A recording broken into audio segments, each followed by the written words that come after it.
I fell into the water at the same time as Sophia. Ethan chose to save Sophia over me, dragging my injured leg. I crawled ashore and asked him for a divorce. Ethan looked confused. Sophia can't swim. I went to save her. Is that such a big deal? Even our 5-year-old son, Liam, chimed in coldly. Mom, you're fine. Why make such a fuss? I slapped Ethan across the face and smirked. Yes, I am petty like that. Ethan turned his head slowly, his jaw tightening as he suppressed his anger. Emily, can't you calm down? Liam, being young and emotional, started crying. No wonder Dad saved Aunt Sophia instead of you. You're such a horrible woman. You deserve to fall in the water. I dragged my sore leg over and smacked him on the backside. Yes, I'm horrible. Go ask Sophia to be your mom. Sophia quickly stepped in, holding Liam protectively in her arms. When she glanced at me, she smiled provocatively and said in a sweet tone, Emily, he's just a child. He didn't mean what he said. How could you hit him? Liam clung to her, screaming. I didn't say anything I didn't mean. I don't want her as my mom. She's stupid. She can't ride a horse, can't play golf, and she's nothing compared to Aunt Sophia. Dad doesn't like her, and neither do I. Before Liam could say more, Ethan scolded him sharply. Liam, that's enough. Stop misbehaving. Then, standing protectively in front of Sophia and Liam, he looked like the perfect husband and father. Sophia added, with mock pity, this child is so adorable and sensible. I wouldn't have the heart to discipline him. You're really cruel as a mother. I glared at her and sneered coldly. Say one more word, and I'll make sure the next slap lands on your face. Her smug smile froze instantly. Laughing bitterly, I turned and left the beach, leaving the happy family behind. The next day, I handed Ethan the divorce papers. He adjusted his gold-rimmed glasses, his brows furrowed, and sighed. You've taken this too far. Things won't end well if you keep making a scene. Stop talking. Just sign it. I replied. Assets will be split according to the prenup. Liam's custody goes to you. Liam inherited Ethan's cold-hearted nature and lack of affection for me. Forcing him to stay with me would only make things worse. He was better off with Ethan. Ethan put the divorce papers down and looked at me, confusion written all over his cold face. All this over what happened yesterday? Sophia can't swim. I went to save her. What's the problem? You were fine, weren't you? Is this really worth a divorce? His righteous tone made it sound like as long as I didn't die in the water, he had done nothing wrong. Yesterday, Ethan and I took Liam to the beach. At some point, Ethan left for a while, returning with Sophia. He claimed he had run into her by chance and brought her along because she was alone. Despite my displeasure, Liam happily ran into her arms, exclaiming, Aunt Sophia, I missed you so much, even though it's only been a day. It was then I realized Ethan and Sophia had been in contact all along, even bringing Liam to meet her multiple times. When I looked at Ethan, his expression darkened as he nervously explained, I ran into her a few times while picking Liam up from school. That's all. His flimsy excuses only deepened my disappointment. Later, a large wave swept over us, dragging Sophia and me into the water. The water wasn't deep, and the waves weren't strong enough to drown anyone. It felt more like a test of true intentions, and Ethan chose her. He forgot I was his wife, forgot the injury on my leg from saving him before, and abandoned me without hesitation. So now, when he asks if it's worth divorcing him over this, my answer is simple. Yes, it is. They can choose not to love me, but I must love myself.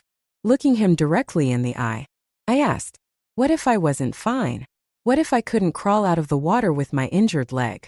Ethan, the only reason I'm standing here asking for a divorce is that I'm still alive. Ethan opened his mouth to retort. But you're... He stopped mid-sentence, realizing how wrong his words sounded, and turned his gaze away awkwardly. Taking a deep breath, he tried to maintain his composure, but his words were more of a threat than advice. If you leave me, you're alone. No parents, no family. Where will you go? I smiled faintly, pushing the papers toward him. That's none of your business. Sign it. Consider it repayment for the life I once saved. Ethan prided himself on his dignity. He hated being reminded of how I had saved him. He also firmly believed I wouldn't leave Liam behind. Hearing my mention of his life debt, his face turned stormy. Fine. Divorce it is. But don't think I'll make it easy for you if you want to come back. Use this time to reflect. Eventually, I got the divorce certificate I wanted, returning to the house we had lived in for 7 years. I packed up my belongings. The house was large, filled with countless things, but very little of it belonged to me. I looked around at the expensive and exquisite objects scattered throughout the house. Finally, I went to the attic and retrieved the only thing that truly belonged to me, my sketchboard. I slung it over my shoulder and walked out of the villa. As I reached the gate, I saw Liam standing on the balcony of the second floor. His lips were pressed tightly together, his small face cold and expressionless. He stood there quietly, watching me. I figured he was hoping I'd do what I always did. Go to him, coax him, kiss him, and apologize. I stopped in my tracks and glanced back at him. After a moment, I sighed and softly said, "Eat well, sleep well. From now on, Mommy won't be by your side. Take care of yourself." Liam's eyes reddened, but he turned his head away with a cold snort. "If you want to leave, then leave. Aunt Sophia will take care of me. I don't need you." I paused for a moment, but I didn't say anything else. Under the setting sun, I carried my sketchboard and walked away from the villa. Liam wasn't always like this. Before Sophia returned, he was sweet and considerate. When his friends teased him about me not being able to ride horses or play golf, he'd always defend me with a serious face, saying, "So what? As long as she loves me, that's all that matters." But after Sophia came back from abroad and Ethan brought him to meet her a few times, he changed. The boy who once only loved me started disdaining me for my humble background.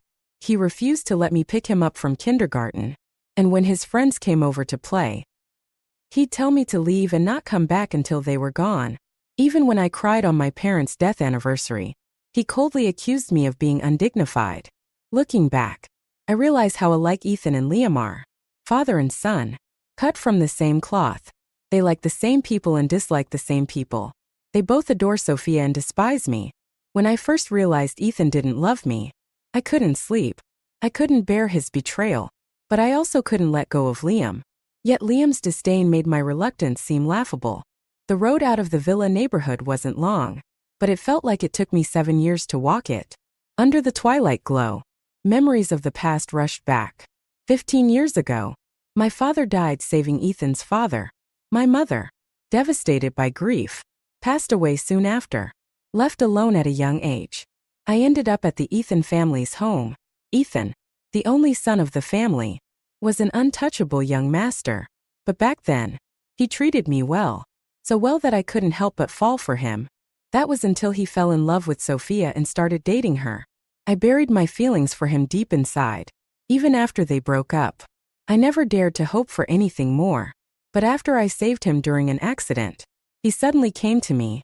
With the support of his parents, he began pursuing me. He was the person I'd loved for years. I couldn't bring myself to reject him. Eventually, after his persistent pursuit, I agreed to be with him. We followed the usual path, marriage. Then having Liam. I thought we'd be together forever. But Sophia's return shattered that dream. 3 months ago, I went to pick him up after he got drunk. Standing outside the private room, I overheard his friends talking about Sophia. "Sophia's back. What are you going to do?" Ethan, propping his head up with one hand and swirling a glass of red wine with the other, let out a faint, helpless smile. "What can I do? I'm already married." His friends teased him further. "What if you weren't? Back then, you two were so in love. You almost gave your life for her." Ethan let out a bitter laugh. "What nonsense are you talking about?" "Oh, right," one of them said mockingly. "It was your wife who saved you, even losing the use of her leg. You owe her for that, so you can't betray her."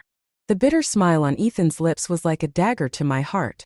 I couldn't bring myself to step into the room. That was when I realized he had never loved me. All he felt for me was guilt. I had been trapped in his web of lies for 7 years. But at least now, it wasn't too late. Under the twilight glow, I finally stepped toward freedom. I moved into the hotel I had arranged beforehand. That evening, I received a call from Ethan's parents. They didn't know yet that Ethan and I were divorced and kindly asked when I would bring Liam to the family home for dinner. Thinking about Ethan's father's high blood pressure, I swallowed the words about our divorce that were on the tip of my tongue. Instead, I shook my head and said, "I've been busy lately." After the call ended, I sent Ethan a message. "Your parents just called to ask when I'll bring Liam back for dinner. I managed to brush them off this time, but you should tell them soon that we're divorced." It took a long while before he replied, "Got it." Feeling that I'd done my part, I decided there was nothing left tying us together. After some thought, I blocked his number completely. That night, I ran my fingers over the sketchboard I had brought from the villa. Memories of my childhood came flooding back. Sitting in my parents' arms and declaring, "When I grow up, I'm going to be a great artist." My parents had lovingly patted my head, their smiles filled with pride. "Our little Emily will definitely become the best artist in the world." But after I moved into the Ethan household, I never picked up a paintbrush again. Back then, Ethan's parents had gently advised me, "Emily, why don't you study something more practical? Ethan is studying this field too." Blame my youthful indecision. I was dazzled by things that didn't belong to me and abandoned my dreams to walk a path that wasn't mine. Now, looking at the sketchboard, its faded surface reminded me of the dreams I had forgotten.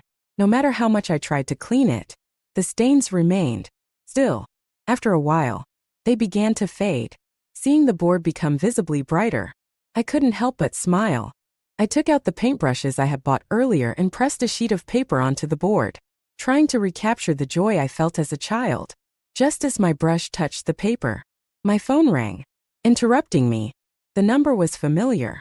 It was Ethan's assistant, Ryan. "Ma'am, Mr. Ethan is drunk from a business dinner. He insists on seeing you. Are you available to come pick him up?" In the past, whenever Ethan got drunk, he'd always demand I pick him up. His assistant was used to calling me. But now, we were divorced. I put the brush down and replied, my tone soft but firm, "I'm not available. Ethan and I are divorced. Please don't call me again about this." Suddenly, I heard the sound of something breaking in the background. I paused, then continued calmly, "You can check Ethan's phone. There's someone named Sophia in his contacts. She'd be more suitable to pick him up." As I was about to hang up, I heard a strange noise on the other end. Then Ethan's hoarse voice came through, laced with suppressed anger. "Emily, are you really going to abandon me?" For a moment, I thought I must have misheard. After all, a man who cheated on me had no right to sound so self-righteous. I chuckled lightly and said goodbye to Ryan before hanging up. Picking up my paintbrush again, I poured my turbulent emotions onto the paper. I stayed up late that night, so when the phone woke me the next morning, my tone was naturally a bit irritable. "Who's calling so early?" On the other end, the voice of the villa's housekeeper was cautious. "Emily, Liam is sick. Ethan left early this morning, and we haven't been able to reach him. Can you come back to check on Liam?" Hearing that Liam was sick, I immediately felt a pang of worry. No mother can remain calm upon hearing that her child is ill, even if that child doesn't love her. After a moment's pause, I quickly replied, "I'll come right away." When I entered Liam's room, I saw him lying alone on the bed, looking small and vulnerable. My heart ached as I hurried to his side and placed my hand on his forehead. "Are you feeling unwell?" When Liam saw me, his eyes reddened, and for a fleeting moment, he looked as if he wanted to cry. But the next second, he pushed my hand away, pulled the blanket over his head, and muffled his voice. "You left. Why did you come back? You shouldn't have come back." Liam rarely got sick, but seeing him so weak like this filled me with an indescribable sorrow. My resolve from the past few days softened instantly. I sat down on the edge of the bed, gently pulling the blanket down a little to ensure he could breathe properly. That's when I saw his flushed little face, his red, swollen eyes brimming with unshed tears. I froze for a moment, and a wave of regret swept over me. Liam was only 5 years old. What could he possibly understand? His resentment toward me and his closeness to Sophia were shaped by Ethan's influence. He was like a blank canvas, his personality molded by those around him. Why was I letting myself get worked up over the words of a 5-year-old? The more I thought about it, the guiltier I felt. My voice caught in my throat as I whispered, Liam, I'm sorry. Mommy shouldn't have left you here. I shouldn't have given you up. I couldn't leave Liam with Ethan. He was so young, and there was still a chance to make things right. The more I thought about it, the firmer my voice became. I leaned down and hugged his small body, murmuring, Liam, come with Mommy. I'll renegotiate custody with your dad. I felt him relax slightly in my arms. He even nestled his head closer to me, as if the sweet and thoughtful Liam I once knew had returned. He stayed cuddled in my embrace for a long time before softly saying, Don't bother. You won't get custody of me. I gently patted his head and replied firmly, Mommy will trade the assets I got from the divorce with your dad for you. Liam pushed me away, his red-rimmed eyes meeting mine. In the most innocent yet cruel voice, he said, Mommy, don't be naive. Staying with Dad means I have Aunt Sophia to take care of me. I get chauffeured in luxury cars and attend prestigious schools. But with you, you can't give me anything. Besides, Dad will never let me go. You can't even leave this house without looking back. I was silent for a moment. The words caught in my throat, making it hard to breathe. Mommy will try her best to talk to your dad, I finally managed to say. Liam's little face remained cold as he interrupted my weak attempt. Mommy, I won't go with you, and you're not fit for our family. When Aunt Sophia came back, you should have stepped aside for her. Just leave and don't come back. I don't want to see you anymore. From now on, my mom will be Aunt Sophia. These words weren't new to me, but they still pierced my heart. Tears welled up as I stared at the child I had carried for 10 months and brought into this world. Liam turned his head away, pointing his tiny finger toward the door. Go away. I don't want to see you again. I didn't move and continued to look at him. The next second, the cup on the bedside table flew toward me, shattering at my feet. A shard of porcelain cut my ankle, and a thin line of blood appeared. The sharp pain in my ankle made me feel like my earlier regret for leaving him was a joke. Liam wasn't influenced by Ethan. He was naturally cold and indifferent, someone who simply didn't love me. I took 2 steps back and turned to leave his room. As I crossed the threshold, I couldn't help but look back one last time. Liam, if I leave, I really won't come back again. In response, another cup shattered behind me. I wiped my tears and left without looking back. On my way out, I ran into the housekeeper. She looked at me with concern and then glanced toward Liam's room. Did Liam upset you again? I shook my head and said softly, I upset him. And please don't contact me about him anymore. He doesn't want to see me. With that, I walked away, leaving the housekeeper far behind. Faintly, I heard her murmuring, How could that child not love you? He even calls your name in his sleep. I wiped away the tears threatening to fall again and shook my head. Impossible. I thought. Liam had repeatedly told me he didn't need me. On my way back, familiar scenes passed by outside the car window. Suddenly, the city felt terrifyingly unfamiliar. My phone vibrated constantly during the ride, displaying an unknown number. When I finally answered, it was Ethan's voice on the other end. Emily, Liam is sick. Why didn't you stay to take care of him? I let out a bitter laugh, anger rising in my chest. Ethan, isn't this exactly what you wanted?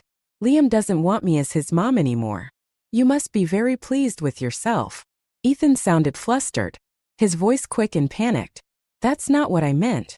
I just wanted Liam to stop resenting Sophia. Unable to hold back my emotions any longer, I shouted, my voice hoarse. So you chose to make Liam hate me instead? Emily, I didn't mean it that way. I wanted Liam to accept Sophia, so you wouldn't have to be so hostile toward her.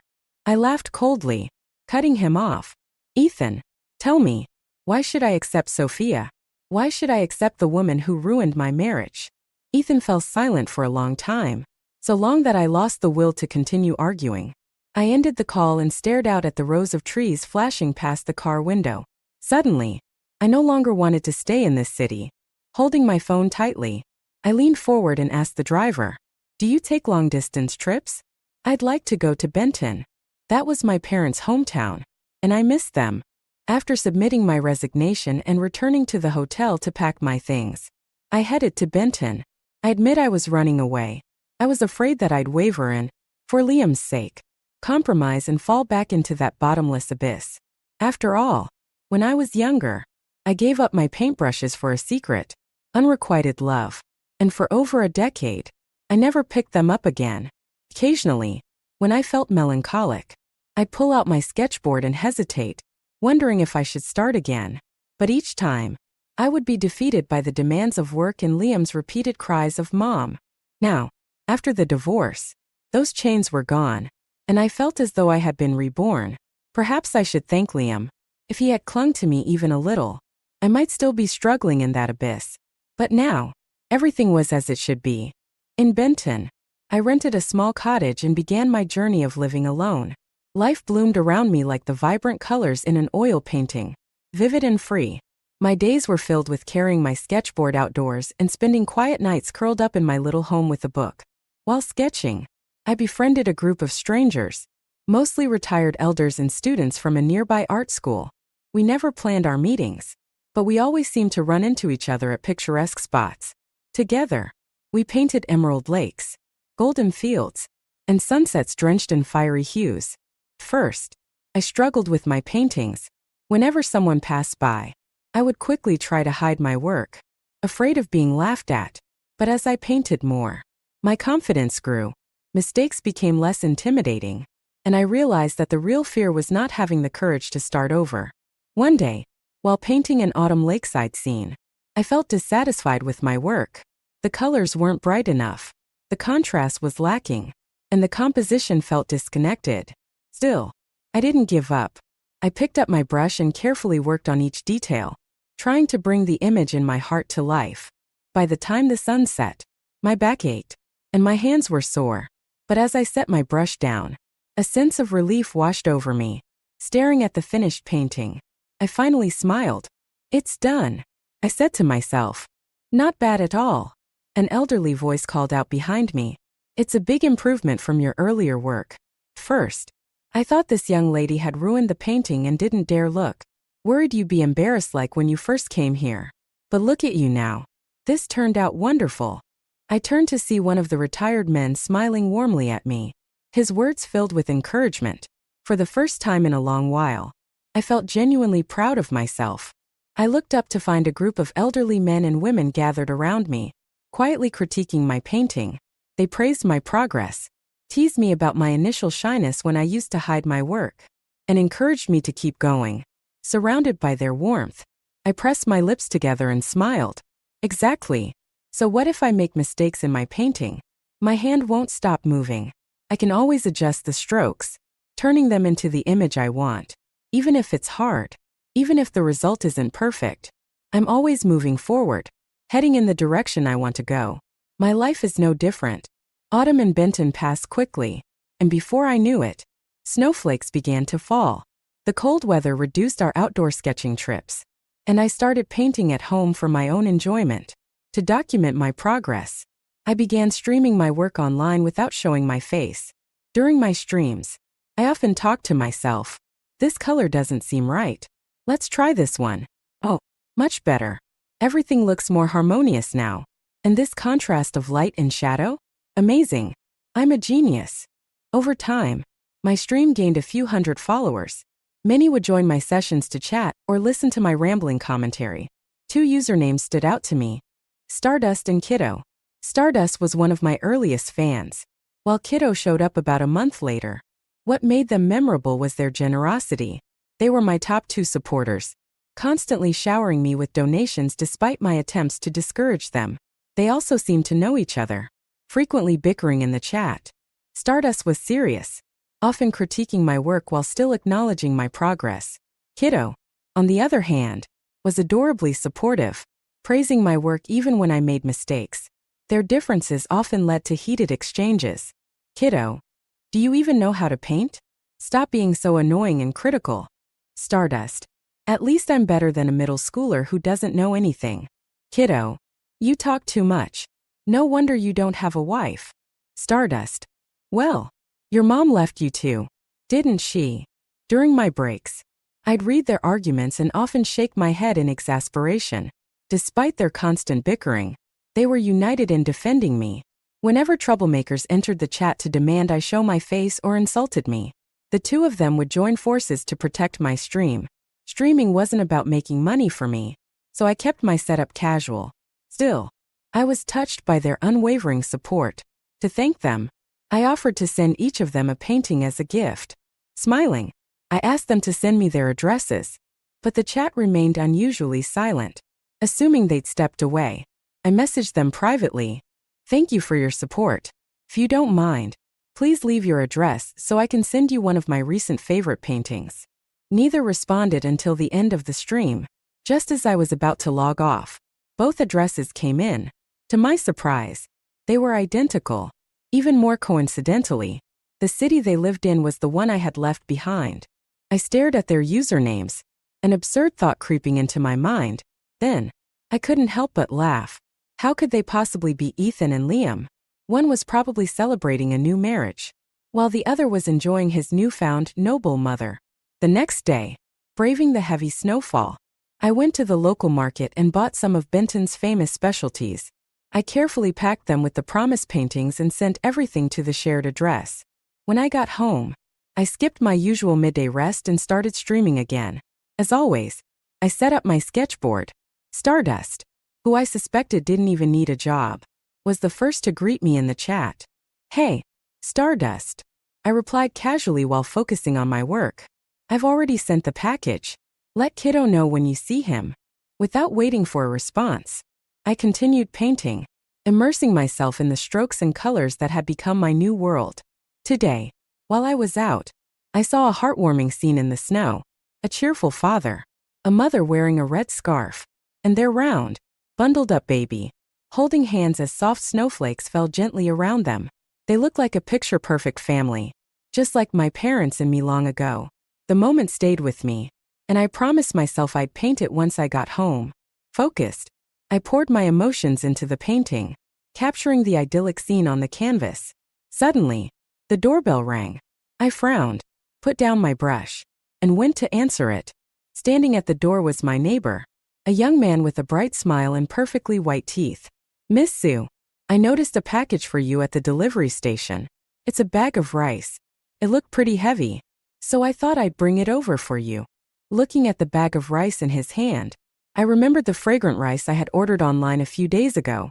Grateful, I thanked him and reached to take the bag inside. But the neighbor, ever helpful, held on to it. Where do you want it? I'll bring it in for you. Feeling a bit embarrassed, I smiled and pointed toward the kitchen. After he placed it down, I offered him some water and pulled out some fresh fruit I had bought earlier, insisting he take it as a thank you. Once everything was settled, I returned to my easel. As my gaze swept across the screen, I noticed a flood of messages from Stardust in the chat. Who is that man? Why is he in your house? What's your relationship with him? I glanced down at my phone and saw even more messages in my inbox, filled with direct and accusatory questions. The last one read, Emily, answer me. Who is he? Blinking in surprise, I pieced together the truth. Stardust was, without a doubt, Ethan. And if Stardust was Ethan, then Kiddo must be Liam. I didn't bother answering his questions and simply turned off the live stream. I couldn't understand what they wanted from me now. Could it be that, after I left, they finally realized my worth? So, how despicable. For the next few days, I didn't stream and felt relieved I hadn't provided my exact address when setting up the stream.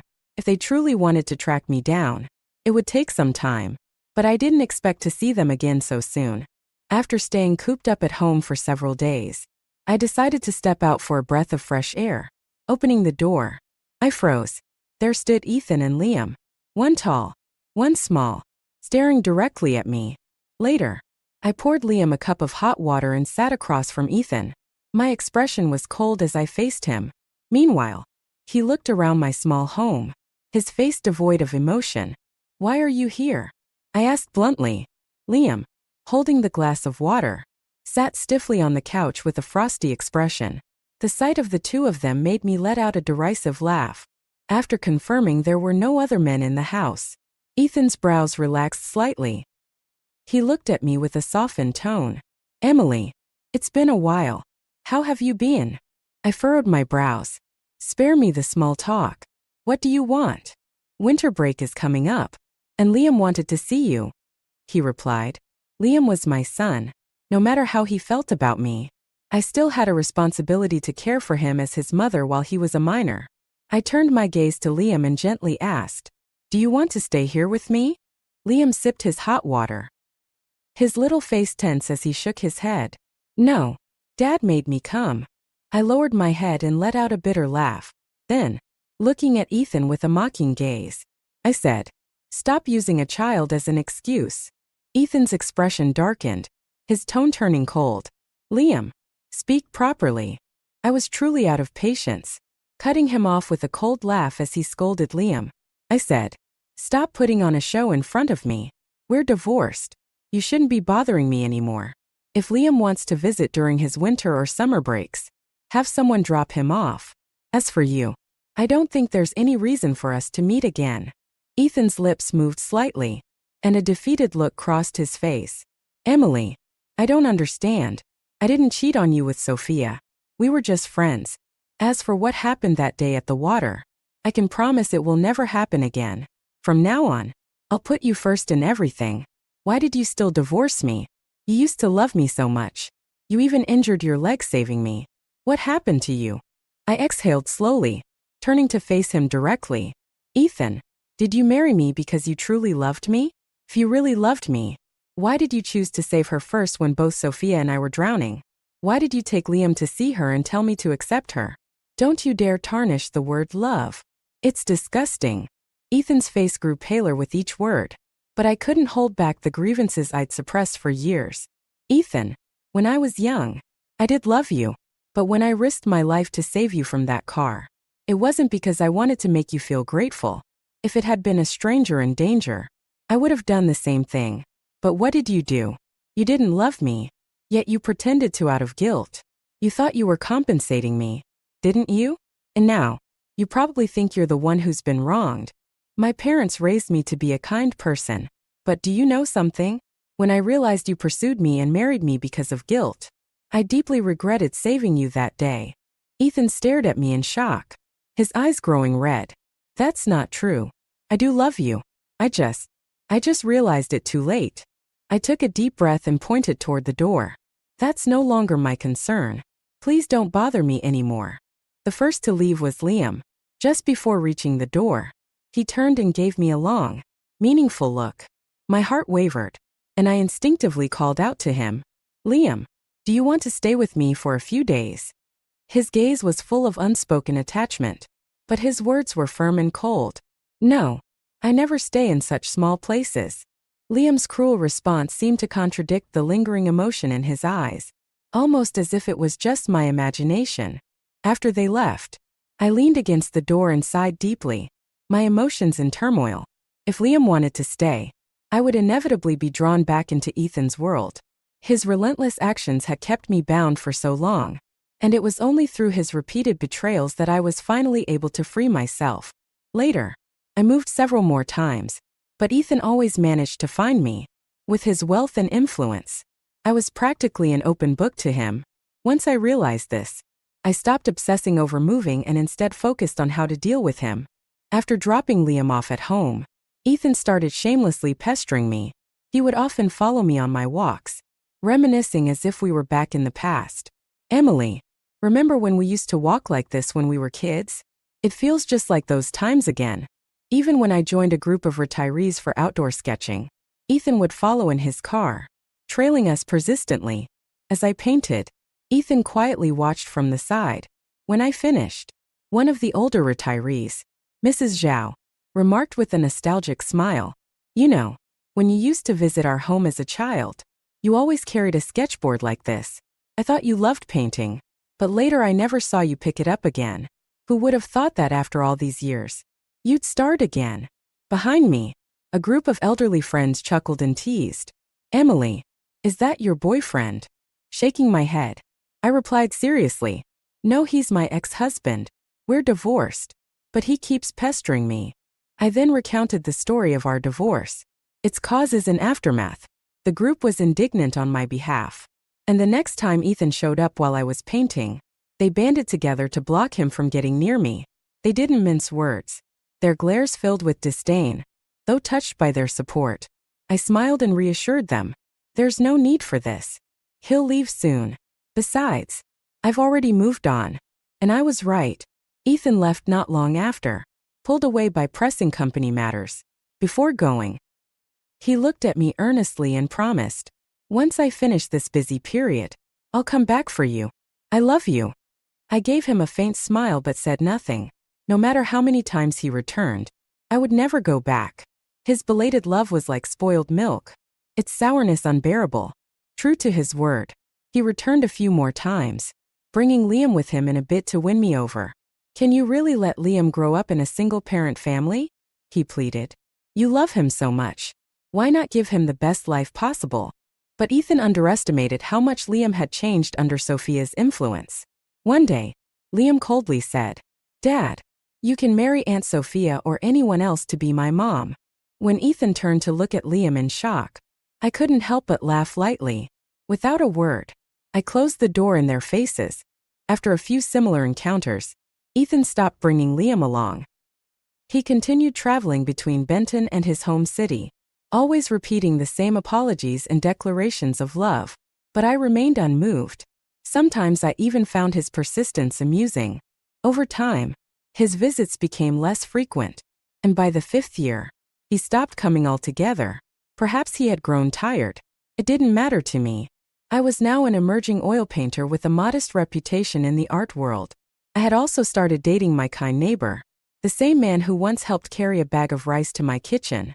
When I decided to marry him, Liam unexpectedly came to visit. He was 12 by then, carrying himself like a little adult. He handed me a bouquet of red roses, his deep, dark eyes reflecting a mature sincerity. "Mom, I wish you happiness and peace in the future," he said, placing the flowers in my arms before turning and walking away without looking back. As I watched his departing figure, I felt a bittersweet pang in my chest. I reached for my fiancé's hand and murmured, "It's been so long. He seems to have grown up a lot." Wrapping his arm around my waist, my fiancé gently patted my hand in reassurance. "Time flies," he said with a smile. On my wedding day, I saw Liam again. I had invited him to the ceremony. Unsure if he'd come, he hadn't given me an answer, so I assumed he wouldn't show. But there he was, dressed in a sharp black suit, waiting to walk me down the aisle. Step by step, he escorted me toward my husband-to-be, finally placing my hand into my fiancé's. Then, leaning in close, Liam whispered a warning into his ear. "Anyone who hurts my mom won't have a good ending. The last guy is already in the hospital, so you better watch yourself." Startled, my fiancé quickly shook his head and vowed earnestly, "I will love her forever and protect her with my life." I turned to look at Liam. His young face was tense, his eyes red, and he fiercely warned others not to bully me. Tears fell from my eyes uncontrollably. Perhaps Liam didn't truly hate me back then. After all, when he was 5, he loved me deeply.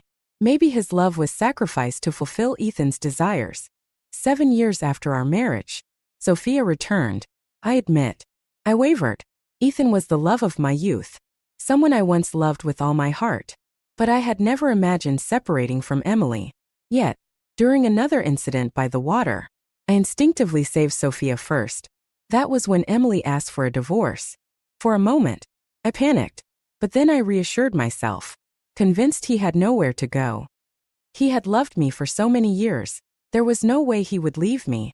And there was also Liam, his beloved son. Ever since Liam was born, even I had to step aside. So I was sure he was only angry and would come around.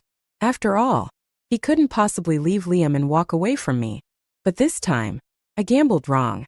Emily didn't just leave me, he left Liam too. I got drunk and called him, asking him to pick me up. I thought enough days had passed for his anger to subside, and this would give him an excuse to return. But he didn't. Over and over, he emphasized that we were already divorced. That night, I returned home lost and defeated. When I entered the living room, I saw Liam playing with a Rubik's Cube Emily had bought for him. When he noticed me, he lifted his eyes for a brief moment, gave me a cold glance, and then lowered his head again. In that moment, an idea struck me. Late at night, I took away Liam's blanket. Sure enough, by the next morning, he had caught a cold. I was convinced Emily wouldn't be able to leave a sick Liam unattended. He would definitely come back. Excited, I instructed the housekeeper to call Emily, and to avoid making him upset, I left the house. Before leaving, I reminded Liam, "Make sure you ask your mom to stay."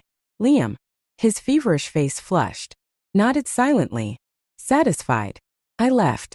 I thought it wouldn't be long before Emily came back and begged me to reconcile for Liam's sake. But I was wrong again. Emily didn't return.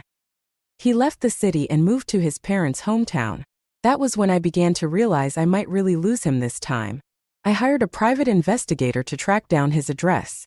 I found out he had taken up oil painting, made new friends, and even started live streaming. Foolishly, I convinced myself that he just needed some time away to clear his mind and that he would eventually come back. So, every day, I watched his streams. When Liam found out, he started watching them with me every evening. I thought he probably had the same hope as I did, that Emily would return. After all, Emily wasn't just mad at me.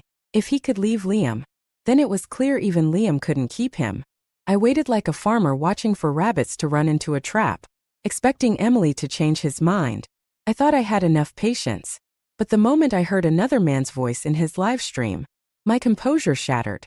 Furious, I demanded to know who the man was and what his relationship was with Emily. Emily didn't respond. He simply ended the stream. He must have figured out it was me.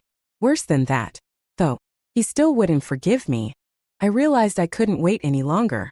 I bought plane tickets and took Liam to Benton with me. On the flight, I repeatedly told Liam to convince his mom to come back. Liam, watching the clouds outside the window, smirked coldly and shook his head. Frustrated, I grabbed his shoulders. "Don't you want your mom to stay with you while you grow up?" Still staring at the clouds, his young voice was calm but distant. "You don't treat her well. Compared to staying with us, I'd rather she be free." I froze, anger bubbling inside me. Impossible. She belongs with us. She belongs with me. Liam, as smart as he was stubborn, had always had a strong mind of his own. Liam glared at me coldly. "Give up. Mom's completely lost faith in you, and I won't help you chain her down." Later, we met with Emily. As Liam predicted, she rejected me. True to his word, Liam didn't try to convince her to return. Instead, he spoke with the sharp precision of a businessman, pushing her further and further away. I refused to let go, clinging to her with desperation, but she treated me as if I didn't exist. By the 5th year after our divorce, I couldn't hold on any longer. I fell gravely ill. As I lay bedridden, Liam stood by my side, sneering. "Serves you right," he said, struggling to sit up. I stared at him for a long time. "Did you do it on purpose? Did you deliberately provoke her so she wouldn't feel attached to this family anymore?" At just 10 years old, Liam was disturbingly mature. His cold gaze met mine, and his voice was as icy as his demeanor. "When that woman returned 5 years ago, Mom cried often behind your back, especially at night. After she put me to bed, she'd hold me and cry so hard. She wanted a divorce, but she couldn't bear to leave me because she knew you wouldn't let her have custody. She suffered for a long time, and during that time, she became so worn down. I loved her. So, since she wanted to leave, I made sure she could leave without a single regret. Yes, I did it on purpose. But isn't the root cause all because of you?" Looking at his prematurely wise expression, I couldn't argue. Suddenly, everything clicked. Why Liam's personality had shifted so drastically. He had always been clingy and loving toward Emily. How could a few words from outsiders have made him hate her so much? His coldness, his cutting remarks, it all had a purpose. He had done it to ensure she could leave freely. My heart ached, but I couldn't help but mock him. "But you lost her too." Liam smiled. A sweet, obedient smile that he only ever showed Emily. "As long as she's happy," he added, almost as an afterthought. "Oh, by the way, she's getting married soon. She invited me to the wedding." My heartbeat spiked erratically. Nurses rushed into the room, their voices urgent as they asked, "What did you say to the patient?" "Leave now. He needs immediate care." Amid the chaos, I caught a glimpse of Liam being reprimanded. His expression remained calm, and he strolled out of the room leisurely. Then everything went dark. Silence and emptiness consumed me. I began to regret everything. If I could go back to the beginning, I would have saved Emily first that day by the water. Maybe then she would never have left me. Liam's perspective. Ethan died when I was 15. After his death, with my grandfather's help, I gradually took over the company. Once I successfully assumed control, I set my sights on the Lin family, ruthlessly destroying them. The woman who once hurt my mom came to beg for mercy. "Think of our childhood friendship," she cried, pleading. "Childhood friendship?" I sneered. "What friendship? The one where you hurt my mom? The one where you drove her away from me?" I shook my head coldly and struck the Lin family even harder. Eventually, they went bankrupt, and I acquired their company. When I found out Sophia was left with millions in debt, I magnanimously allowed her to stay in the company to pay it off. I even went out of my way to assign her former subordinates, those she had mistreated, as her superiors. A few years later, she couldn't take it anymore and ended her own life. It was almost disappointing.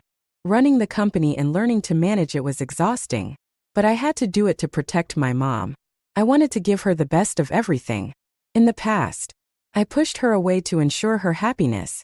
Now, I work tirelessly to guarantee it. If her current husband ever dared to hurt her like Ethan once did, I would use everything I had to shield her and provide her with a safe haven. I wouldn't act childish or pretend to be cold and indifferent, causing her pain and pushing her away. After all, she loved me so much back then. As an adult, I couldn't let her down again. My childhood sweetheart fell in love with a poor student my family sponsored. After the college entrance exams, they planned to elope. On their way to the airport, they were in a car accident. The poor student died on the spot. My childhood sweetheart, devastated, forgot that he had once claimed he only ever loved one person. In the 3rd year of our marriage, he took over my family's company, leaving my family in ruins. Blood debts must be repaid in blood. At the height of my despair, I jumped from a tall building. When I opened my eyes again, I was 19 years old. I had returned to the day Ethan told me he had fallen in love with Lily. Lily, just one kiss. Okay, just one. No way. In the dimly lit room, Ethan was holding the girl he adored, trying to kiss her. I stood at the door, stunned, my mind unable to process what I was seeing. After all, I didn't expect that as soon as I returned, I'd witnessed such a scalding scene. Lily looked up and saw me, panic flashing across her face. She shoved Ethan away and stammered an explanation. "Rachel, it's not what you think. There was some dust in my eye, and Ethan was just helping me blow it out." She was terrified of me, and rightly so. Ethan was my childhood sweetheart, and it was highly likely he would become my fiancé in the future. Lily, on the other hand, was just the poor student my family sponsored. I gave her a slight smile, closed the door, and said nonchalantly, "Don't mind me. Carry on." Lily was so flustered that she burst into tears. Ethan couldn't bear to see her cry and rushed out to pull me into a corner. He leaned close to my ear and warned, "Rachel, I could never love you. Behave yourself. If I find out you've been giving Lily a hard time, I won't forgive you." I lifted my gaze slightly to meet his. "And if I don't behave, what will you do?" In my past life, I was a pushover. Ethan, knowing how much I loved him, never hesitated to treat me coldly. But this was the first time I talked back to him. He froze for a moment before gritting his teeth. "Then I'll never speak to you again for the rest of my life." "Is that so?" I mused, nodding thoughtfully. "Got it." Ethan and I had grown up together, and I had always dreamed of becoming his bride someday. But Ethan fell in love with Lily. To be with her, he went to extreme lengths, dropping out of school, going on hunger strikes, even threatening to end his life. Despite everything, his parents refused to accept Lily, insisting he marry someone of equal social standing. With no other options, the two decided to elope. That day, it rained heavily. On their way to the airport, they had a car accident. Lily died instantly, while Ethan suffered severe injuries and was rushed to the hospital. The accident left him with a head injury that caused him to forget Lily entirely. He even claimed that I was the one he loved. After his release from the hospital, Ethan pursued me relentlessly. He confessed his feelings 3 times. I rejected him twice because I feared that one day, if his memories of Lily returned, he would resent me for taking advantage of the situation. On the day of his third confession, it was my 26th birthday. I was on a business trip in Hong Kong when he flew in just to see me. He spent a fortune to organize a fireworks display over Victoria Harbor. "Rachel," he said, "you always tell me that I don't love you, but I've thought about it for a long time, and I want to tell you this. Maybe I loved someone else before, but now, the only person I love is you." The sea breeze blew through my hair as he lowered his gaze to me, his eyes reflecting the falling fireworks. By then, I had loved Ethan for 12 years, and it had been only 7 years had passed. I wasn't a greedy person. To be greedy just once in a lifetime shouldn't be such a curse. With that thought, I allowed myself to hold Ethan's hand, and then, he threw me into hell. After we got married, our family's business ties grew closer than ever. In the 3rd year of our marriage, Ethan convinced my father to invest in a piece of land. When all of my family's money was poured into the project, Ethan told my father that the land was not permitted for development. The shock caused my father to have a heart attack. He didn't survive. I confronted Ethan and asked him why. He looked at me with a smile that didn't reach his eyes. "Because you killed Lily. Blood debts must be repaid with blood." I was stunned. Only then did I realize Ethan had never lost his memory. He had blamed Lily's death on me all along. He had endured for years, fooling everyone, all to seek revenge for her one day. "Your brother's baby isn't even a month old yet, is it?" Ethan lit a cigarette, glanced at me indifferently, and said, "If you die, I'll let your brother's family live. How about that?" I did as he wished and jumped from the high rise. As my body plunged downward, a neglected detail surfaced in my mind. Lily and I shared the same birthday.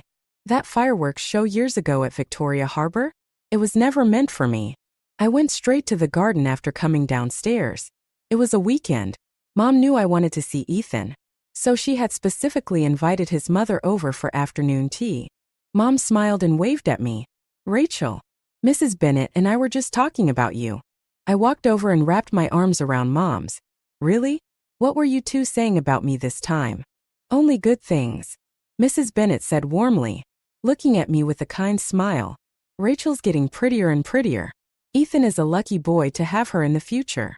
Her words implied an unspoken assumption about my relationship with Ethan. In the past, such a comment would have made me ecstatic. But now, I didn't want anything to do with Ethan anymore. "You've misunderstood, Mrs. Bennett," I said calmly, meeting her gaze. "I've always seen Ethan as a brother. I don't like him." Mrs. Bennett froze for a moment. She had always liked me and hoped I would end up with Ethan. "Rachel, how could you not like Ethan? Be honest with me. Did he bully you?" "If he did, I'll teach him a lesson." "No, he didn't," I said, looking up just in time to see Ethan walking toward us. I curved my lips into a polite smile. "Ethan hasn't bullied me. I really just don't like him. The college entrance exams are coming up, and I only want to focus on my studies." Ethan stopped abruptly. He said nothing, staring at me in stunned silence. Ethan and Lily were deeply in love. Even at school, they were inseparable. Everyone, students and teachers alike, knew they were a couple. But because both of them were good students, the teachers turned a blind eye to their relationship.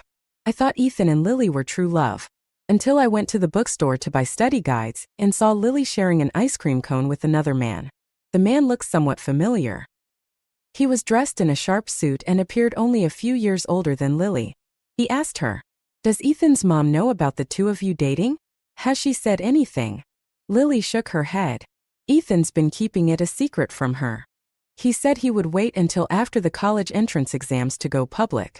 The man suddenly became angry, shoving Lily away with disdain. "Wait until his exams are over? Wait until his exams are over? Ethan's family plans to arrange his engagement to the Shun family's heiress after that. What will become of you then?" Lily wasn't angry at all. Instead, she gently wrapped her arms around his waist and soothed him. "Don't be mad, Noah. I'll figure something out. Whatever you want, I'll help you get it." Noah? No wonder he seemed familiar. In my previous life, I had met him. He was Ethan's older half-brother. Noah Bennett, who had been raised in the countryside.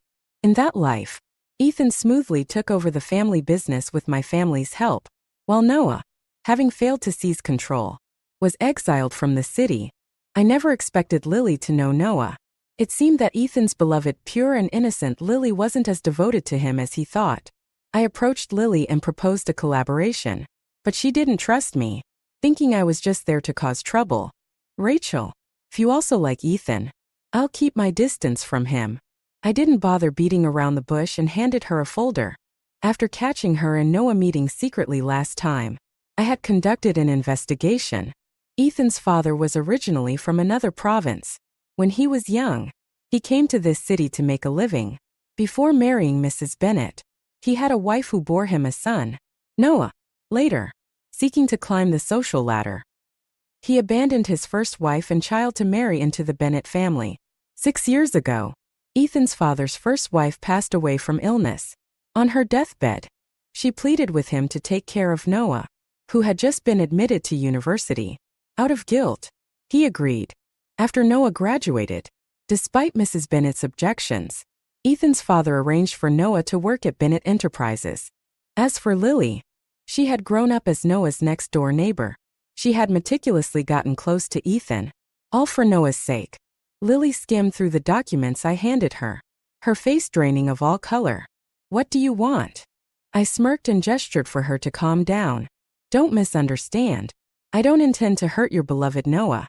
I just want to make a deal with you." Lily glared at me, her eyes full of caution. I smiled faintly. "Relax. Honestly, I've had enough of Ethan for a long time. The enemy of my enemy is my friend. Isn't it?" To show my sincerity, I shared Mrs. Bennett's weekend plans with Lily. Few days later, while Mrs. Bennett was at a spa, she coincidentally saw Ethan and Lily having coffee together at a nearby cafe. What followed was a public uproar at school. Mrs. Bennett demanded the school take serious action and expel Lily. Ethan was furious. "So what if we're in love? Who cares who I'm with? Why should the school expel Lily?" "Because I'm your mother." "Mrs. Bennett." Livet pointed a finger at Ethan and scolded him. "And what's your status? And hers? She's nothing but a commoner. You think she's with you for love? She's got ulterior motives.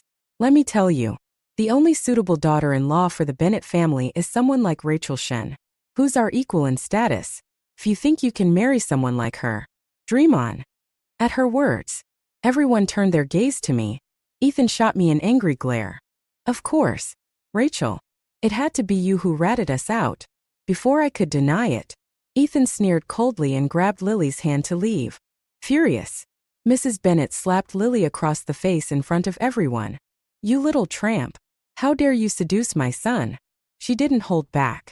A bright red handprint immediately appeared on Lily's pale cheek. Lily didn't argue with Mrs. Bennett. Instead, she stubbornly turned to Ethan and said, "Ethan, are you just going to let your mom humiliate me like this?" "Yes, I come from a poor family. But does that mean rich people like you are naturally superior?" Ethan was at a loss for words.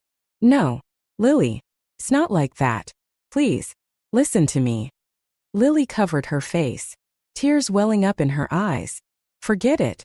We're from two different worlds.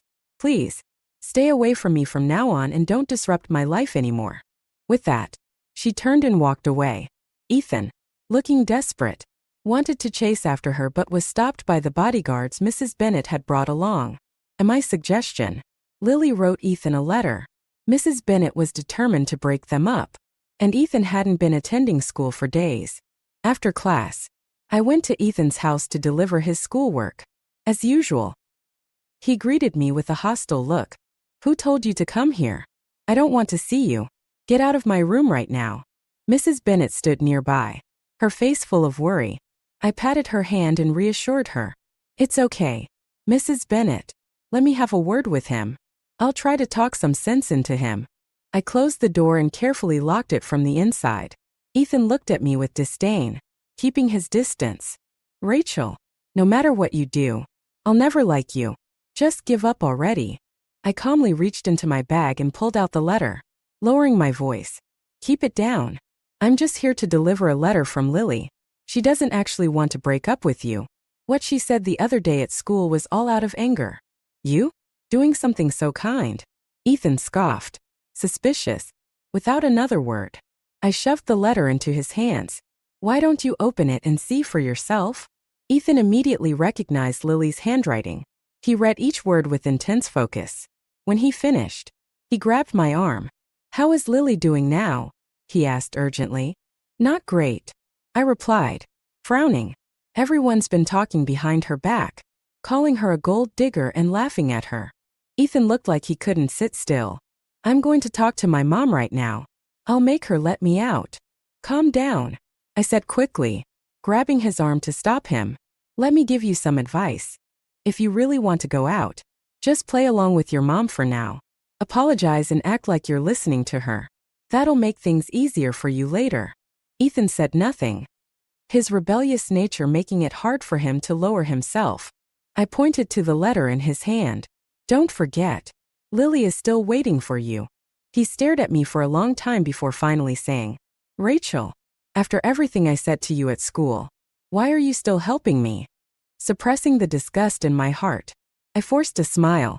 Because you're my friend, Ethan, and I believe that you and Lily are truly in love. You can overcome all the obstacles society throws at you. Don't give up on her. Ethan seemed deeply moved by my words. A 19-year-old boy couldn't see through the performance of a 29-year-old woman. He looked at me with eyes full of gratitude. Lily applied to study at home and moved out of the dorms to rent an apartment off campus. She only came to school for exams. Ethan didn't go looking for her but started spending more time with me. On weekends, he frequently came over to my house. Mrs. Bennett finally relaxed, thinking Ethan had given up on Lily. But little did she know, they hadn't broken up. In fact, the idea for Lily to rent an apartment off campus had come from Ethan himself, worried that the rumors at school would affect Lily's studies. He had asked me to help him find a place for her. During this time, I acted as a go-between, delivering messages for them. I told Ethan that Lily's grades had slipped significantly.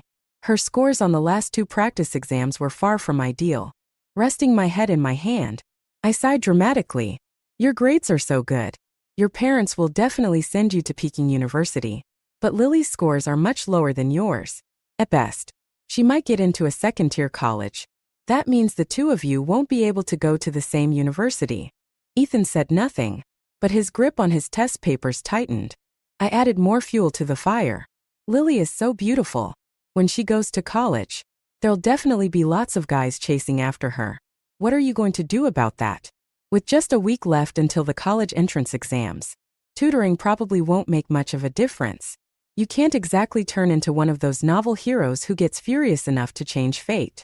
Under my persistent prodding, Ethan's brows furrowed deeper and deeper. Finally, he made up his mind. Rachel, I'm going to drop the physics multiple choice section. I immediately clapped a hand over my mouth, worried he might see the smirk threatening to break across my face. After a moment, I managed to speak. Ethan, you're joking, right? I'm not joking, he said resolutely. Compared to Lily, Peking University is nothing. I suppressed my laughter and continued to play the part of the concerned friend. This isn't a small matter. Your family will never agree. You should think it over carefully. There's nothing to think about. Ethan's rebellious streak was strong, and he hated being told what to do. He shook his head firmly, his tone unwavering. Rachel, I need you to promise me you won't tell Lily about this. I don't want her to feel any pressure because of me. I nodded with a faint smile, barely hiding my glee. All right. As soon as Ethan left, I received a call from Lily, asking to meet. She arrived with Noah, who was still dressed in his usual suit. For some reason, though, his gaze toward Lily felt different this time. We met at a private dining restaurant. Noah had the staff guide Lily to pick ingredients, discreetly sending her away. When it was just the two of us left in the private room, Noah poured me a cup of tea himself. Miss Shun, would you consider ending your collaboration with Lily? Why? I asked. He pulled a photo from his briefcase and placed it in front of me. I glanced at it, and a cold shiver ran down my spine. Noah gave me a faint smile, his tone casual. Last week, I was in Hong Kong for business. By chance, I saw a fireworks display at Victoria Harbor. I thought it was romantic, so I took a picture to commemorate it. What do you think of the fireworks, Miss Shun? My brows furrowed instinctively. I don't like fireworks. Noah took a sip of tea. Is it fireworks you don't like? Or the person who set them off for you? My hands tightened into fists. I'm not one for beating around the bush. Mr. Bennett, if you have something to say it directly. Noah raised an eyebrow. His tone light but his words pointed. If my guess is correct, Miss Shen, you and I share something in common. We're both reborn. My breath caught, and I stared at him in shock. Half a month ago, Noah had been reborn. In his previous life, in his quest for revenge against Ethan's parents, he had used Lily, ultimately causing her death. Afterward, Ethan had driven him out of the city. Not long after that, Noah was diagnosed with a terminal illness. He only lived 6 months longer than I did. Blinded by hatred. He hadn't realized how much he valued Lily until after her death. Perhaps because of this lingering regret, he was reborn. Now, Noah's gaze was sharp as he studied me. After being reborn, I noticed some things were different from the last life, but I couldn't figure out why. Until I discovered that you and Lily were working together. I finally discovered the reason for the changes. In this life, you no longer have feelings for Ethan. I took a sip of tea, its bitterness spreading across my tongue. The overwhelming love I once felt should have disappeared in the face of a grudge, as deep as my father's death. When my father suffered a heart attack, Ethan had been right there. Not only did he refuse to save him, but he also personally threw away the medication my father carried with him. Noah's expression darkened at my words, his usual calm faltering. I stood up and poured him another cup of tea. You want Lily to stay uninvolved, which is why you want me to terminate our collaboration. It's not that I'm unwilling to see others happy, but your rebirth came too late. She's already in too deep. You should know better than anyone how obsessive Ethan can be. A breeze stirred outside, causing the wind chimes on the curtains to jingle softly. Noah glanced at them briefly before speaking. What do I need to do to satisfy you, Miss Shun? I raised my brows slightly, appreciating how straightforward he was. Talking to someone smart saves so much trouble. Since she can't stay out of this, why not join me and go with the flow? Noah fell silent, only sighing deeply when footsteps echoed from outside the room. You must promise me Lily's safety. I smiled and raised my hand in reassurance. You have my word. When the college entrance exam results came out, there were mixed emotions everywhere. My results were similar to my last life, and Lily performed excellently, scoring high enough to have her pick of top universities in the country. Ethan, on the other hand, was dumbfounded, because he had skipped the physics multiple choice section. His score was only enough to barely qualify for a second-tier university. He blamed me for it, demanding, why didn't you tell Lily about this before the exams? Feigning innocence, I looked at him and replied, you told me not to, remember? You didn't want her to feel pressured and specifically asked me to keep it a secret. Ethan knew he was at fault but was still seething, clenching his teeth. But didn't you say her scores would only be good enough for a second-tier school? They weren't that great during the practice exams, I said, scratching my head and sighing. Who knew she'd suddenly outperform herself on the actual test? Ethan stared at his report card, fuming, completely unaware of the truth. In reality, there had been no miraculous performance. It had all been part of our plan. Lily's stellar results were precisely why she had earned the scholarship from my family in the first place. Her lower scores during the mock exams were a deliberate act to manipulate Ethan. Ethan balled his fists tightly, glaring at Lily in the distance. I carefully tugged at his sleeve. Why don't you talk to her and ask if she'll apply to a local university with you? He hesitated. Do you think she'll agree? Of course she will, I said matter-of-factly. You skipped the physics section for her, didn't you?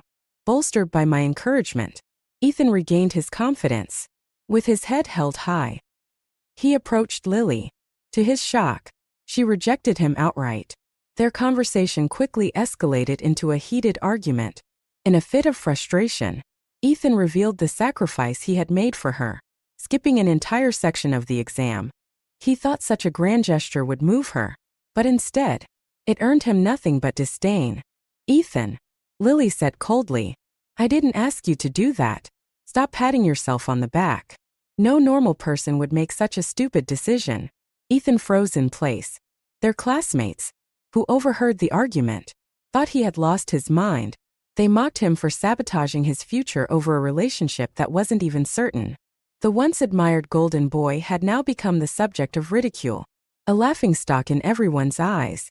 I found it utterly delightful. Lily ultimately chose to attend a prestigious international university. On the day before her departure abroad, I finally told Ethan about Lily leaving the country. When Mrs. Bennet learned about his grand gesture of skipping part of the exam for love, she flew into a rage and forced him to repeat his senior year. She kept him locked at home during this time. Ethan was still fuming when I mentioned Lily's departure. He merely scoffed. What does it have to do with me? I understood his temperament well.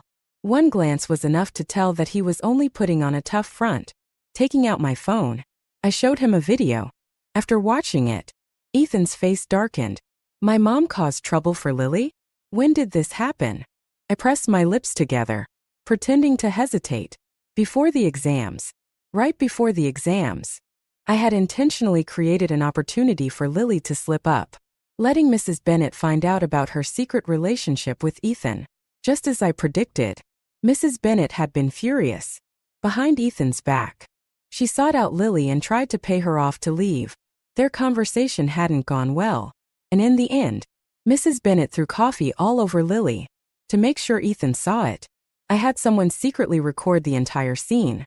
She doesn't hate you, I said softly, trying to reason with him. Her pride was just hurt. Ethan, if Lily leaves and never comes back, won't you regret it? Ethan gazed out of the window in silence. He didn't respond, but I knew he already had his answer. That evening, it suddenly began pouring rain. I stood by the window, listening to the sound of the storm. Today was a significant day. In my previous life, this was the day Ethan and Lily had eloped. But in this life, Ethan, desperate to stop Lily from leaving, defied everything and escaped from home.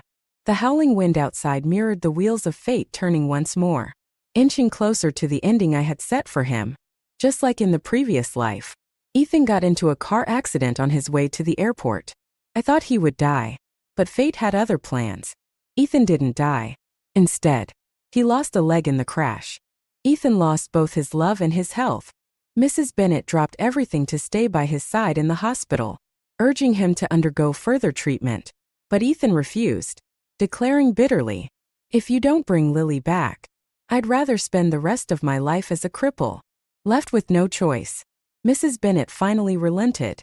She promised that as long as Ethan cooperated with his treatment, she would no longer oppose his relationship with Lily. But a new problem arose. After leaving for her studies abroad, Lily changed all her contact information, making it impossible for Mrs. Bennet to find her. Eventually, Mrs. Bennet remembered that my family had once sponsored Lily's education. She came to me for help. Feigning confusion, I replied, "Didn't you dislike Lily the most? Why would you want to call her now?" In just 2 weeks, Mrs. Bennet looked like she had aged years.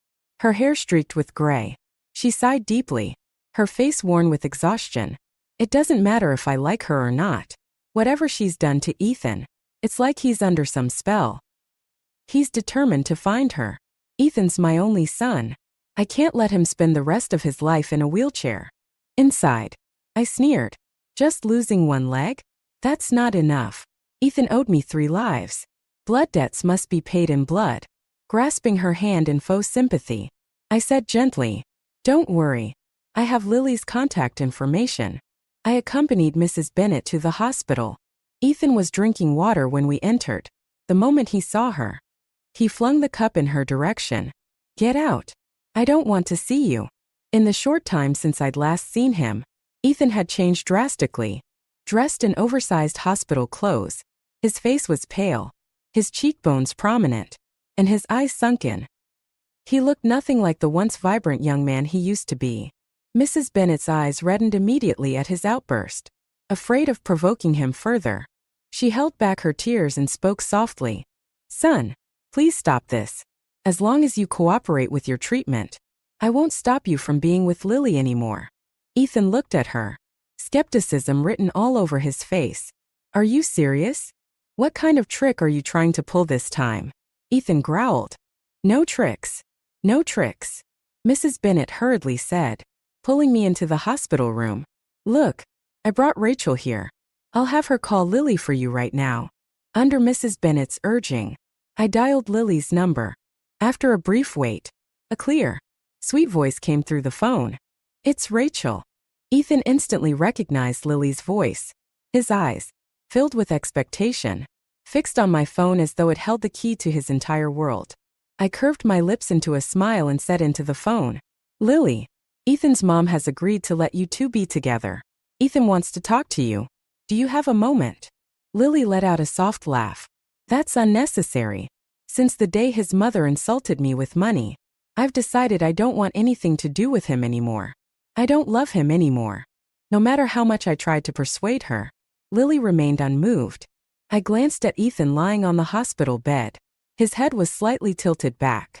His bloodshot eyes filled with a deep, painful sorrow. Suddenly, the phone was snatched from my hand. Mrs. Bennet had reached her breaking point. You think you're someone special? She snapped, her suppressed anger finally bursting forth. A nobody from some rural backwater comes to the city for a few years and starts acting like a princess? My son, Ethan, being interested in you is the best fortune you could ever hope for. And you dare to play hard to get. The line abruptly went dead as Lily hung up. Mrs. Bennet, livid, rolled her eyes and turned to Ethan. Son, are you awake now? You're willing to die for her. But she doesn't even care about you. Listen to me. Stop being so stubborn. Ethan glared at her with unrestrained hatred, grabbing everything within reach and hurling it at her. If it weren't for you meddling, Lily would never have left me. Why don't you just go die? Mrs. Bennet froze in shock, tears streaming down her face. How could you curse your own mother? Everything I've done was for your own good. Outwardly, I tried to play peacemaker, but inside, I relished their fight. The worse their relationship became, the more it benefited my plans.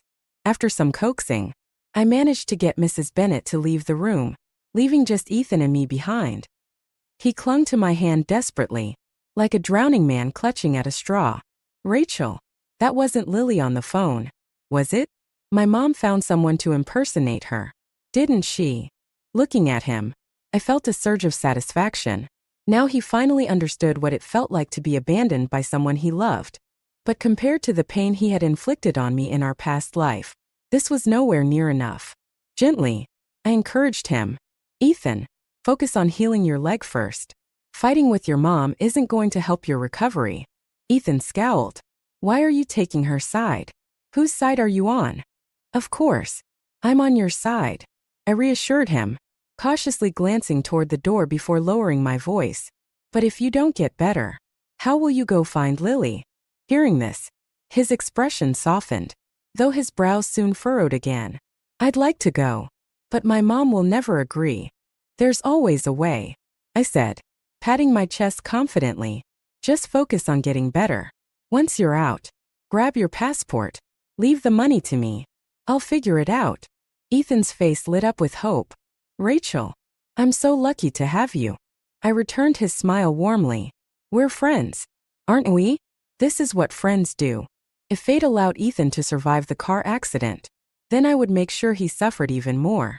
I would give him hope, only to take it away piece by piece until he was left in complete despair. After that day, Ethan quieted down for a while. He cooperated with his treatment, stopped insisting on finding Lily, and even mended his relationship with Mrs. Bennet. On the night of his first day home from the hospital, he went to steal his passport. But what happened that night was entirely beyond my control. In my original plan, I planned to help Ethan leave the country. Some things that couldn't be easily handled domestically would be much easier to arrange abroad. Once the money was in place, a staged accident could be arranged. Nothing complicated. But what I hadn't anticipated was that Mrs. Bennet had already been prepared. She caught Ethan red-handed as he tried to steal his passport, and their confrontation escalated into a fierce argument. Ethan, losing all control, grabbed a fruit knife and stabbed her dozens of times. After an emergency surgery, Mrs. Bennet managed to survive. But Ethan was taken away by the police. I immediately called Noah, asking him to find a way to spread the news. To my surprise, he refused. Why? I demanded, confused. This was a golden opportunity for him. If public opinion snowballed, the media would dig into Ethan's past, and Lily would inevitably be implicated. Noah paused briefly before replying. Ethan asked the lawyer to pass a message to you. What did he say? He said you shouldn't worry. When he gets out, he'll take you to see the fireworks at Victoria Harbor. A jolt of shock ran through me, sending a shiver down my spine. Could it be that Ethan was reborn as well? Under Noah's arrangement, the Bennett family's lawyer accompanied me to visit Ethan in the detention center. Ethan's expression was calm, unnervingly so, even in a holding cell.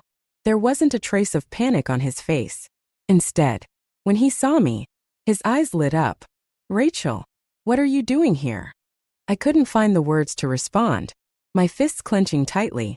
My suspicions were correct. Ethan had indeed been reborn. The sharp gaze of a teenager in love was vastly different from the steely, calculating look of someone who had already fought through the brutal world of business. Ethan's sharp eyes noticed something was off. Rachel, don't worry, he said gently, mistaking my unease for fear. I'll be out soon. Taking a deep breath, I told him that I had called Lily. Ethan's face darkened immediately. I quickly added, don't worry. I only told her you suddenly had some trouble. I didn't mention anything else. You don't have to think about her anymore. Ethan's eyes narrowed, their depth making my skin crawl. She and that illegitimate child, Noah, have been working together all along. They've been deceiving us both. His gaze softened as he continued. Rachel, I've seen everything you've done for me. Only you have ever truly cared about me. When I get out, I'll make it up to you. Make it up to me? Ethan owed me 3 lives. What could he possibly do to compensate me for that? My nails dug into my palms, the pain a sharp reminder of my resolve. After leaving the detention center, I went straight to Noah to discuss countermeasures. The situation was worse than I had imagined. Not only was Ethan reborn, but he also knew about Lily and Noah's connection. This was a significant threat to our plans. Noah frowned. Mrs. Bennett is still in the ICU. Her condition is critical, and she's entirely dependent on life support. She has no consciousness whatsoever.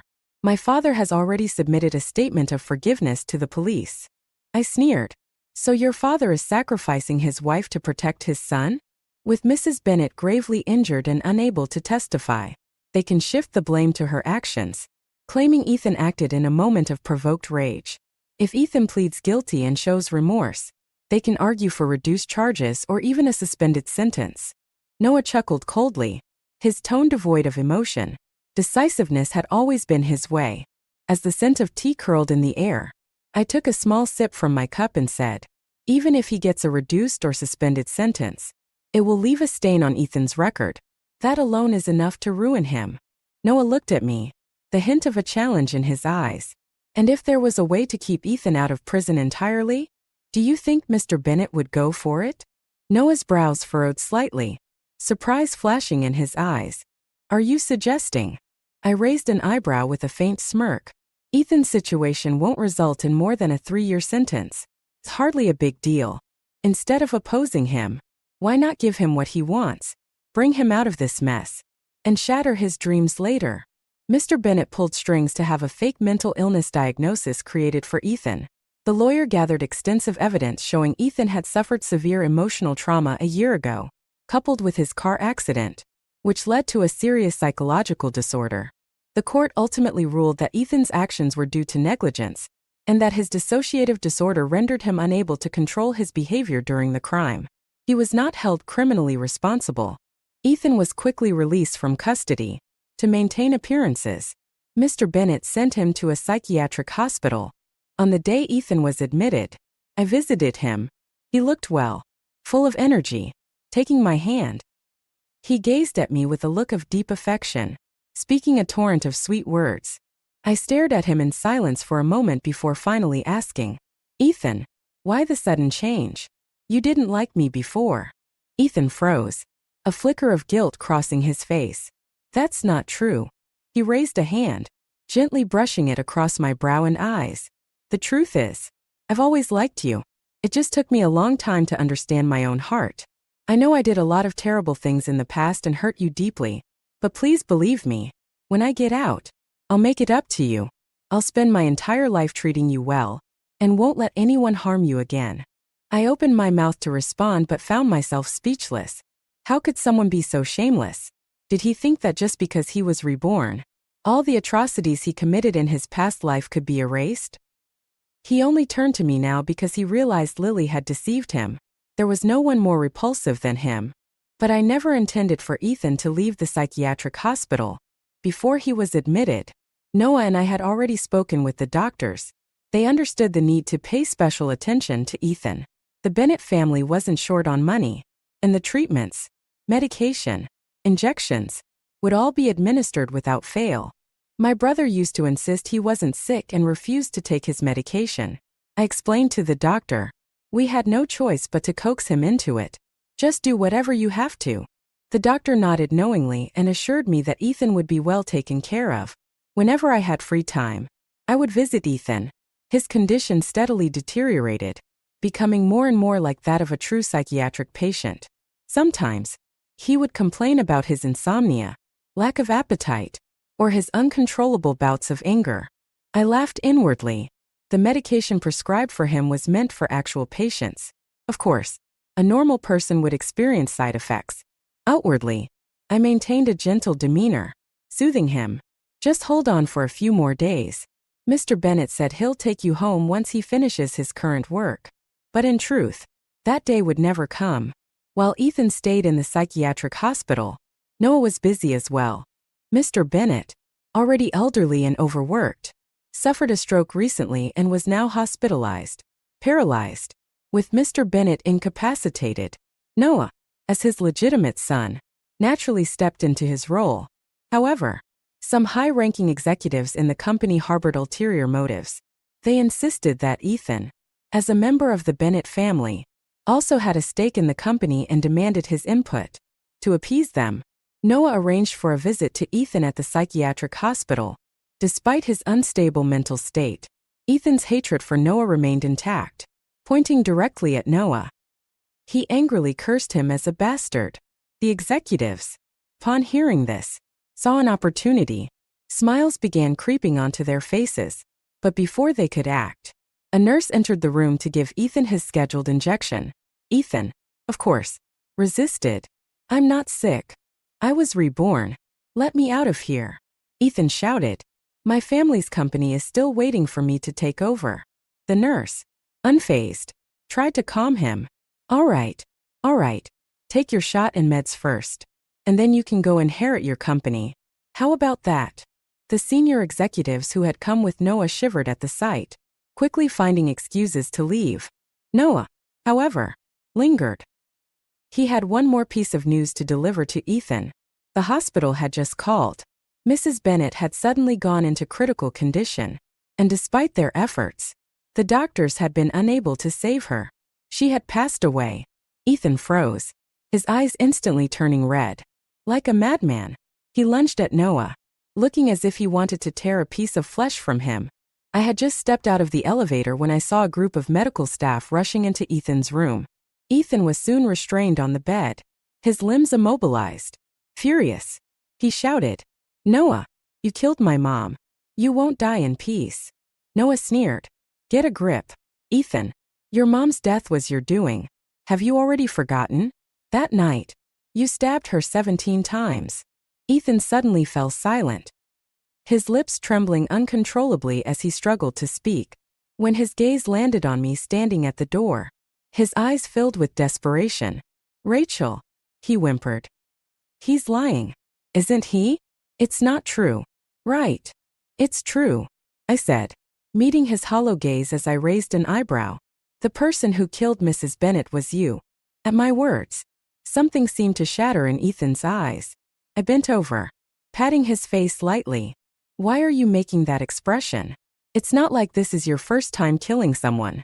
The autumn wind whistled outside as he stared at me, his gaze trembling with fear. Rachel, what do you mean by that? I watched his panicked eyes and smiled gently. Did you know? I once had a dream. I dreamed that you and Lily eloped, but you got into a car accident. Lily died. It was clearly a brake failure, but you blamed her death on me. To get revenge, you married me, took over my family's company, and drove my father to his death. In the end, you forced me to jump from a building. I hit the ground, my blood pooling everywhere. My entire body racked with unbearable pain. I wanted to call for help, but I couldn't speak. All I could do was lie there and bleed out as bystanders screamed. Ethan's pupils contracted sharply. He thrashed violently against his restraints, his voice trembling as he asked, You were reborn too. I shook my head, feigning confusion. You really are sick, Ethan. Rebirth? That only happens in novels. I simply had a dream. That's all. Tears streamed down Ethan's face, uncontrollable and endless. I couldn't help but laugh even harder. It really was a terrifying dream, wasn't it? I said, patting his face gently. Don't be scared. It wasn't real. See, I'm standing right here in front of you. But the panic in Ethan's eyes only grew. No. You must have been reborn too. Rachel, listen to me. I was tricked by Lily and Noah. I didn't mean to hurt you. Let me out, and I'll make it up to you. I swear. I smiled brightly and leaned closer. Do you think I'm stupid? Wasn't being deceived by you once enough? You think I'd let myself be deceived a second time? Ethan, you even betrayed your own mother. Why would I dare to let you go? Noah approached, his expression neutral. Do you need me to step out for a moment? I shook my head. No need. I've always been honest with my allies. Ethan stared at me in disbelief. You too. That's right. I said calmly. We formed an alliance. From the moment your relationship with Lily became public, every single thing that happened afterward was meticulously planned by us. Why? His voice cracked. You loved me once. I know you did. Yes, I loved you. I said quietly. I truly did. I married the man I had adored since I was young. I naively believed you were a gift from the heavens. Because of your sensitive stomach and picky taste, a girl who didn't even know how to boil noodles, forced myself to learn how to cook. I became good at it. Just for you. I managed everything in our life, trying my best to be a good wife. Tears welled up in my eyes, and I wiped them away with a steady hand. And in return, you destroyed everything I held dear. You killed the people I loved the most. Ethan's face turned ashen. We had a child, he asked, his voice trembling. I laughed bitterly. Yes, but you caused its death. While you watched my father die without lifting a finger, I was in the hospital. The doctor told me I was pregnant. For weeks along. A tiny life, already growing inside me. Why didn't you tell me? He asked, his voice rising in desperation. How could I? I retorted, my tone sharp. Or should I ask, when did you ever give me a chance to tell you? Ethan's face paled further, memories crashing down on him. He must have remembered the day I stormed into his office, demanding to know why he had destroyed my family. He had looked me in the eye and coldly said he had never loved me, that he married me only to avenge the death of his so-called first love. Tears filled his eyes now, but I remained unmoved. After a few moments of silence, he said, Rachel, I was wrong. I know that now. Please, give me another chance. Let's have another child. Together. Please. I slapped him across the face. Twice. Keep dreaming. I spat. Why would I ever have a child with you? You'll never leave this hospital for the rest of your life. Ethan begged, wept, and finally, his desperation turned to rage. Rachel, I'm your husband. You can't treat me like this. If you won't save me, I'll take you down with me. I laughed in his face, completely unfazed. You're only a fish on the chopping block now. You can't hurt me anymore. I turned to leave, adding with a smile, You're clearly getting worse. I'll ask the doctor to increase your medication. 6 months later, Ethan died. The hospital staff said his condition had worsened over time. He was convinced he was reborn and claimed that Noah and I were reborn as well. He was telling the truth, of course, but no one believed him. In the end, he truly became a madman. One night, he jumped from the hospital roof, Witnesses said he wasn't afraid. On the contrary, his face was full of joy as he shouted, "I'll be reborn soon. And next time, I'll make all of you pay." I don't know if he succeeded in being reborn again. All I know is that when Noah informed Mr. Bennett of Ethan's death, the man suffered cardiac arrest on the spot. The doctors managed to save him. But Noah remarked bitterly, "My father sowed the seeds of his own misdeeds when he was young. Now, he's fated to watch his family fall apart, one by one. That's his punishment. To live a long life filled with pain." When New Year's Eve came, my family and I went to Victoria Harbor to watch the fireworks. The brilliant lights faded as quickly as they appeared. But this time, my family was by my side.